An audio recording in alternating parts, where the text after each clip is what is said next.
الرحمن الرحيم. وحشتوني جدا جدا يا حبايبي من الفيديو اللي فات. يا رب وصفاتي تكون فعلا بتعجبكم وتنول رضاكم.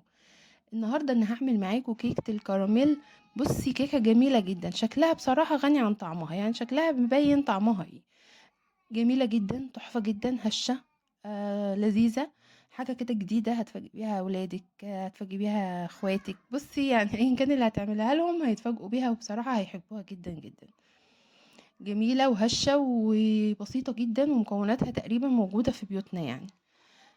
لو أول مرة تشوفيني، أنا اسمي شيماء ودي قناتي، ما تنسينيش بقى بالاشتراك واللايك وكمان الكومنت. ودلوقتي هبدأ معاكي بالمقادير. عندي كوباية كبيرة من اللبن، وكمان هنا ربع طمن من الدقيق، وباكو بيكنج باودر، ومعلقتين سمنة، وباكو فانيليا، معلقة كبيرة من كاكاو، معلقة نسكافيه، 3 بيضات، كوباية كبيرة من السكر، وكمان الفانيليا. وكوباية السكر هي كوباية اللبن، وهي اللي هتعايري برضو بيها الدقيق. حطيت النسكافيه مع الكاكاو مع البيكنج باودر، وكمان مع الفانيليا، وقلبتهم كويس في الدقيق بالشكل دوت. سواء الفانيليا حطيتيها مع الدقيق او حطيتيها مع البيض واللبن في الخلاط، مفيش اي مشكلة خالص. ودلوقتي في الخلاط بتاعي حطيت بقى بقية المكونات التانية، البيض والسكر والفانيليا انا حطيتها في الخلاط هنا، واللبن وكمان السكر وكمان السمنة. وعايزة اقولك يعني معلقة النسكافيه مع معلقة الكاكاو على الدقيق بتديكي طعم بصراحة جميل جدا. ودلوقتي هضرب كل المكونات ديت في الخلاط.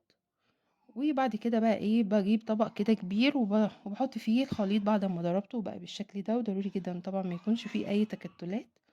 بنزل بقى عليهم بالدقيق بتاعي، وبفضل اقلبهم بالمضرب اليدوي ده او بالكهرباء، مفيش حاجه، بس هي مش مستاهله يعني. المضرب اليدوي تقدري تضربيها على طول بسهوله. طبعا قبل ما تبداي في اي حاجه تكون مشغله الفرن على درجه حراره 160. ولازم الفرن في الكيك بالذات لازم الفرن تكون سخنه.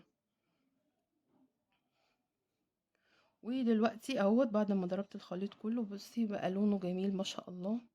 جبت هنا الصينيه بتاعتي وحطيت ورق زبده زي ما انت شايفه كده، او تدهنيها بالسمنه زي ما انت عايزه. وبحط الخليط كله بالشكل دوت، وبعد كده بقى بحطه على الفرن، ما افتحش عليها قبل ربع ساعه. ودلوقتي بعد ما طلعت معايا هي بقت بسم الله ما شاء الله جميله قوي، هشه طريه، طعم وريحه ما اقولكيش يعني. ان شاء الله هتجربيها وهتعرفي قد ايه طعمها جميل.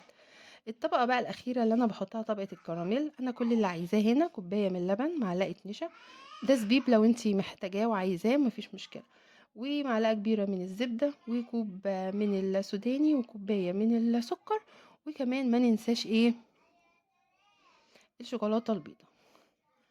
بجيب هنا السكر وبحطه في كسرولة او في طاسه او في اي حاجه عندك بتحطيه كده، وبس بتوطي عليه النار وبتسيبيه لحد ما يكرمل كده بالشكل ده. ضروري جدا يكون السكر كله داب معاكي. وبعد كده بكون دوبت معلقه النشا في اللبن وبصبها على الخليط دوت. وبرده بقى ايه، بقلب باستمرار يعني، وقت ما انا اكون بحطها واكون بقلب علشان خاطر ايه، بيديك الشكل دوت، بس يستمر في التقليب وهيفك معاكي. المهم ايه، استمر في التقليب، واكون طبعا بعيدة عن الطاسة ساعتها وعن الكسرولة، لان هي بتطلع سخونية جامدة قوي. وبعد ما داب معايا خالص وبقى بالشكل ده، هنزل بقى بمعلقة الزبدة، واقلبها لحد لما تدوب خالص وتمتزج في الخليط بتاعي دوت. وبعد كده اخر خطوة فيها بقى، انا بحط الشوكولاتة وبرده بدوبها بنفس الطريقة دي. كيكة سهلة وبسيطة جدا وجميلة، والكراميل انا عملته معاكم قبل كده، وهسيب لكم ان شاء الله الطريقة في صندوق الوصف. وهنا حطيت مكعب اهو الشوكولاتة وبرده هدوبه، واكون بقى محضره السوداني والزبيب او السوداني بس، او لو مش هتحطي حاجه خالص مفيش مشكله وتزوقيها بس من فوق بالشوكولاته، هتبقى برضو تحفه قوي. بعد ما عملت الكراميل كده، هنزل بقى عليه بالسوداني وبالزبيب، واقلبهم كويس. بس طبعا بحطه بعد الكيكه لما بتهدى معايا، مش وهي تكون لسه طالعه من الفرن، لا، استنى لحد ما الكيكه تبرد شويه.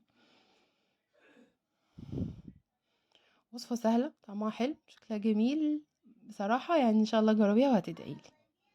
وان شاء الله وصفات كتيرة جميلة هعملها معاكم، وان شاء الله تنول رضاكم. وهنا هافُك بس ورق الزبدة منها، وبعد كده هاحطها في نفس القالب تاني. بانزل بقى بالخليط كده وبافرده كويس أوي. عندِك شوكولاتة بتدوبيها وبتعملي بيها أي أشكال كده من فوق زي ما أنا هاوريكِ دلوقتي، لو ما عندكيش بتفردي الطبقة ديّة وبتبقى حلوة أوي برضه.